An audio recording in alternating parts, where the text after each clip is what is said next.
ತೆಲುಗು ಇಂಡಸ್ಟ್ರಿಯಿಂದ ರಾಮ್ ಚರಣ್ ಅವ್ರದ್ದು ಮತ್ತೊಂದು cinema release ಆಗಿದೆ. ಇದು ಪ್ಯಾನ್ ಇಂಡಿಯಾ ಸಿನಿಮಾ ಕೂಡ ಹೌದು. ರಾಮ್ ಚರಣ್ ಅವ್ರದ್ದು RRR ಸಿನಿಮಾ ಆದ್ಮೇಲೆ ನೆಕ್ಸ್ಟ್ ಬರುತ್ತೆ ಗೇಮ್ ಚೇಂಜರ್. ಚೇಂಜೇ ಮಾಡ್ಬಿಡ್ತೀನಿ ಎಲ್ಲನೂ ಅಂತ. ಆದ್ರೆ ಮಕ್ಕಳ ದಬಾಕ ಬಿದ್ದೋಗ್ಬಿಟ್ಟು ಥೋಪ್ ಎದಾಗ್ಬಿಡ್ತದೆ. ಅದೇನೋ ರಾಜಮೌಳಿ ಅವ್ರ ಶಾಪ ಅವ್ರ ಜೊತೆಗೆ ಮಾಡದ್ಮೇಲೆ ಎಲ್ಲ ಸಿನಿಮಾಗಳೆಲ್ಲ ಥೋಪ್ ಎದೈತವೆ ಅಂತ ಎಲ್ಲ ಹೇಳ್ತಿದ್ರು. ಅದು ನಿಜನೂ ಕೂಡ. ಇನ್ನ ಇವಾಗ ರಿಲೀಸ್ ಆಗಿರುವಂತ ಪೆದ್ದಿ ಸಿನಿಮಾದ ಮೇಲೆ ಎಕ್ಸ್ಪೆಕ್ಟೇಷನ್ ಅಷ್ಟೊಂದು ಇರ್ಲಿಲ್ಲ. ಬಿಕಾಸ್ ಈ ಸಿನಿಮಾದ ಡೈರೆಕ್ಟರ್ ಇವರು ಉಪ್ಪೇನ ಸಿನಿಮಾನ ಡೈರೆಕ್ಟ್ ಮಾಡಿದ್ದಾರೆ. ಆ ಸಿನಿಮಾದ ಸ್ಟೋರಿ ಮಾತ್ರ ಸಖತ್ತಾಗಿತ್ತು.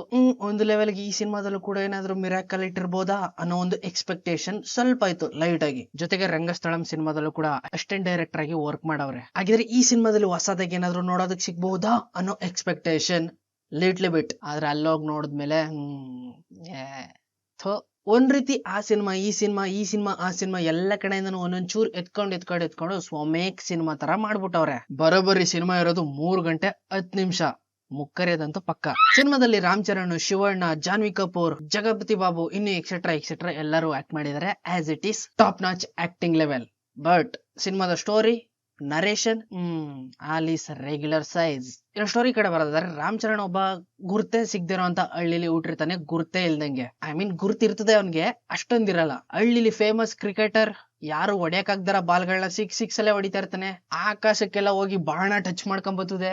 ಇಂತ ಒಬ್ಬ ಮಾಸ್ಟರ್ ಪೀಸ್ ಆಗಿರೋಂತ ಕ್ರಿಕೆಟರ್ ಹುಡುಗ ಸಡನ್ ಆಗಿ ಕುಸ್ತಿ ಕಲಿಯಕ್ ಸ್ಟಾರ್ಟ್ ಮಾಡ್ತಾನೆ. ಏನಕ್ಕೆ ಹಂಗಾರ ಕ್ರಿಕೆಟ್ ಏನಾಯ್ತು ಅದಂಗಾರ ಹೊಗೆನಾ? ಕುಸ್ತಿ ಗಿಸ್ತಿ ಎಲ್ಲ ಕಲ್ತ್ಕೊಂಡು ರೆಸ್ಲಿಂಗ್ ಇಳಿತಾನೆ. ಆಮೇಲೆ ಅದನ್ನು ಬಿಟ್ಬಿಟ್ಟು ಫೈನಲ್ ಆಗಿ ರನ್ನಿಂಗ್ ಇಳಿದು ಬಿಡ್ತಾನೆ. ಇದನ್ನೆಲ್ಲ ಯಾಕೆ ಮಾಡ್ತಾನೆ, ಇವ್ನು ಏನಂತದಾಗಿರೋದು ಅನ್ನೋದನ್ನ ನೀವು ಸಿನಿಮಾ ನೋಡಿದ್ಮೇಲೆ ತಿಳ್ಕೊತೀರಾ. ಈ ತರ ಡಿಸಾಸ್ಟರ್ ಆಗಿರೋ ಸ್ಟೋರಿನ ಡಿಪ್ರೆಷನ್ ಹೋಗೋ ತರ ತೋರಿಸಿದಾರೆ ಈ ಸಿನಿಮಾದಲ್ಲಿ. ಸ್ಕ್ರೀನ್ ಪ್ಲೇ ಮಾತ್ರ ಸಕ್ಕ ಸ್ಪೀಡ್ ಆಗಿತ್ತು. ಸಿಚುವೇಶನ್ ಗೆ ಇನ್ವಾಲ್ವ್ ಆಗಕ್ಕಿನ ಮುಂಚೆನೆ ಕ್ಲೈಮ್ಯಾಕ್ಸ್ ಎಂಡಿಂಗ್, ವಾಹ್ ಏನ್ ಸ್ಕ್ರೀನ್ ಪ್ಲೇ ಅನ್ಬಿಡ್ಬೇಕು. ಜನಗಳೆಲ್ಲ ಚಪ್ಪಾಳೆ ತಟ್ಟತಾರೆ ಇತ್ತು. ಅಂಡ್ ಇಲ್ಲಿ AR ರೆಹಮಾನ್ ಅವರ ಮ್ಯೂಸಿಕ್ ಕೂಡ ಇದೆ. ಸಿಂಪಲ್ ಆಗಿ ನೀಟಾಗಿ ಅಚ್ಚುಕಟ್ಟಾಗಿತ್ತು. ವಾವ್ ಲೆವೆಲ್ಗೆ ಏನು ಇಲ್ಲ.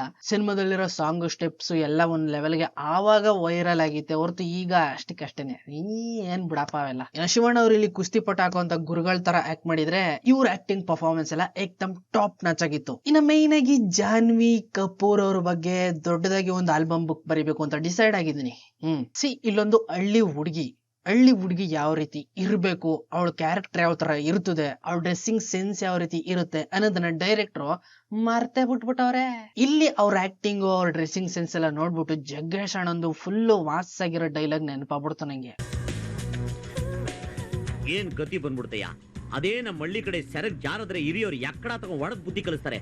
ಈ ಊರಲ್ಲಿ ಏನ್ ಹಿಂಗೆ ಏನೇನು ಸ್ವಲ್ಪ ದಿನ ಹೋಗ್ಬಿಟ್ರೆ ಬಟ್ಟೆನ ಬಿಚ್ಚು ಬ್ಯಾಗಲ್ ಹಾಕೊಂಡ್ ಬಂಡು ಹೊಲ್ಟ್ಬಿಡ್ತಾರೆ.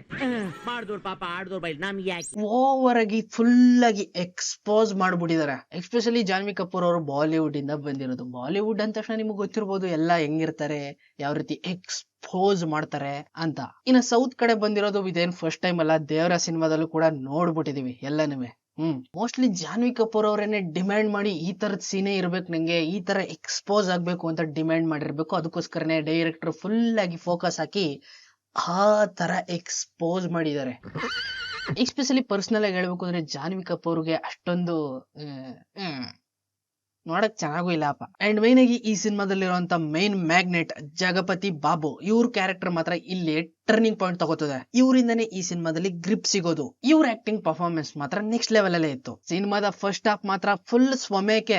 ಬೇರೆ ಸಿನಿಮಾದಲ್ಲಿ ಏನೇನ್ ನೋಡಿದವೋ ಅದದೇ ಸೀನ್ಸ್ ಗಳು ಇಲ್ಲೂ ರಿಪೀಟ್ ಆಗ್ತಾನೆ ಇರ್ತವೆ. ಅಣ್ಣ ಯಾವಾಗ ಗೇಮ್ ನ ಚೇಂಜ್ ಮಾಡ್ತಾರೋ, ಅಂದ್ರೆ ಕ್ರಿಕೆಟ್ ಇಂದ ರೆಸ್ಲಿಂಗ್ ಇಂದ ರನ್ನಿಂಗ್ ಗೆ ಯಾವಾಗ ಚೇಂಜ್ ಮಾಡೋದಕ್ ಸ್ಟಾರ್ಟ್ ಮಾಡ್ತಾರೋ ಅವಾಗ ಸ್ವಲ್ಪ ಗ್ರಿಪ್ ಆಗಿ ಹಿಡ್ಕೋಬಹುದು ಆಡಿಯನ್ಸ್ ನ. ಪ್ಲೀಸ್ ಎಲ್ಲೂ ಹೋಗ್ಬೇಡ, ನೀನು ಇಲ್ಲೇ ಒಂಚೂರ್ ಕೂತ್ಕೋ ತೋರಿಸ್ತೀನಿ ಅಂತ ಗ್ರಿಪ್ ಆಗಿ ಹಿಡ್ಕೋಬಹುದು. ಇನ್ನು ಕೊನೆದಾಗಿ ಕ್ಲೈಮ್ಯಾಕ್ಸ್ ಮಾತ್ರ ರೆಸ್ಟ್ ಇನ್ ಪೀಸ್, ಬೇಗ ಸತ್ತೋಗೋ ನೀನು. ಒಂದೇ ಮಾತಲ್ಲಿ ಹೇಳ್ಬೇಕು ಅಂದ್ರೆ ದಂಗಲ್ ಸಿನಿಮಾದಿಂದ ಅರ್ಧಕ್ಕರ್ಧನೇ ಎತ್ತಾಕೊಂಡ್ಬಿಟ್ಟವ್ರೆ. ಇನ್ನು ಮೇನ್ ಆಗಿ ಸ್ಕ್ರೀನ್ ಪ್ಲೇ ಅಂತೂ ಕೇಳಕ್ಕೆ ಹೋಗ್ಬಿಡಿ. ಈಗ ಒಂದ್ ಪ್ರಾಪರ್ಟಿನ ತಗೊಂಡಿದಾರ ಅಂದ್ರೆ ರಿಜಿಸ್ಟ್ರೇಷನ್, ಅದಾದ್ಮೇಲೆ ಸಬ್ ರಿಜಿಸ್ಟ್ರೇಷನ್, ಇನ್ನು ಬೇರೆ ವೆರಿಫಿಕೇಶನ್ ಸ್ಟೆಪ್ ಬೈ ಸ್ಟೆಪ್ ಎಲ್ಲ ಇರ್ತಾವಲ್ವಾ. ಆದ್ರೆ ಇವ್ರು ಆತರ ಅಲ್ಲ, ಪರ್ಚೇಸ್ ಮಾಡಕ್ಕಿಂತ ಮುಂಚೆ ಹೋಗಿ ಗುದ್ಲಿ ತಕೊಂಡ್ ಅಲ್ಲ ಆಗದ್ಬಿಟ್ಟವ್ರೆ ಮನೆ ಕಟ್ಟಕ್ಕೆ. ಆ ತರ ಇತ್ತು ಸ್ಕ್ರೀನ್ ಪ್ಲೇ. ಅಂದ್ರೆ ನಿಮ್ಗೆ ಅರ್ಥ ಆಗ್ತಿರ್ಬೋದು ಸ್ಪೀಡ್ ಯಾವ ರೀತಿ ಇತ್ತು ಅಂತ.